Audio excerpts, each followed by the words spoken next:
सच्चे दोस्त पहचान। एक सबक आमोज कहानी।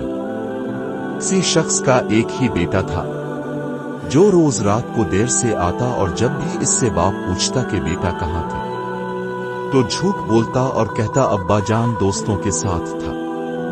एक दिन बेटा जब बहुत ज्यादा देर से आया तो बाप ने कहा कि बेटा आज हम आपके दोस्तों से मिलना चाहते हैं। बेटे ने फौरन कहा अब्बा जान इस वक्त अभी तो रात के 2 बजे ही नून गुन्ना ऐसा करते हैं कि कल चलते हैं। बेटे ने बात को टालने की बहुत कोशिश की लेकिन बाप बाजिद था कि नहीं अभी और उसी वक्त चलते हैं, आपके दोस्तों का पता तो चले।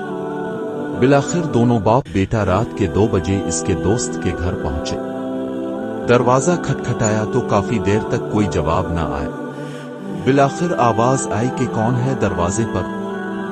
पूछने वाला इसके दोस्त का बाप था।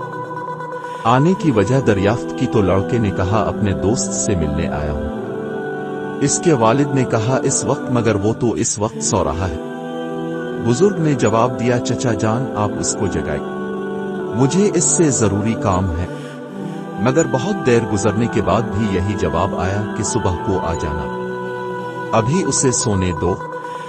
अब तो इज्जत का मामला था। लड़के ने इमरजेंसी और अहम काम का हवाला दिया मगर आना तो दूर की बात उसने झांकना भी गवारा न किया।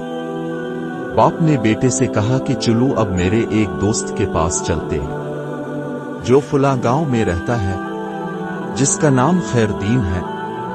दोनों बाप बेटा गांव की तरफ रवाना हो गए। दूर सफर करते करते अजानों से जरा पहले तो इस गांव पहुंचे और खैरदीन के घर का दरवाजा खटखटाया मगर जवाब न आया। बिलाखिर उसने जोर से अपना नाम बताया कि मैं फुला हूं, मगर फिर भी दरवाजा साकित और कोई हरकत नहीं हुई। अब तो बेटे के चेहरे पे फातिहाना मुस्कुराहट आ गई लेकिन इसी लम्हे लाठी की ठक ठक सुनाई दी और दरवाजे की जंजीर और कुंडी खोलने की आवाज आई। एक बूढ़ा शख्स बरामद हुआ जिसने लिपटकर अपने दोस्त को गिले लगाया और बोला मेरे दोस्त बहुत माजरत, मुझे देर इसलिए हुई कि जब तुमने साल के बाद मेरा दरवाजा रात गए खटखटाया तो मुझे लगा कि शायद तुम किसी मुसीबत में हो, इसलिए अपने पास जो पैसे जमा किए थे इसको निकाल के लाया कि शायद तुमको पैसों की जरूरत हो। फिर अपने बेटे को उठाया कि शायद बंदों की जरूरत होगी। फिर सोचा कि शायद कोई पंचायत होगी और फैसले के लिए पग की जरूरत होगी तो इसलिए अपनी पग भी लाया।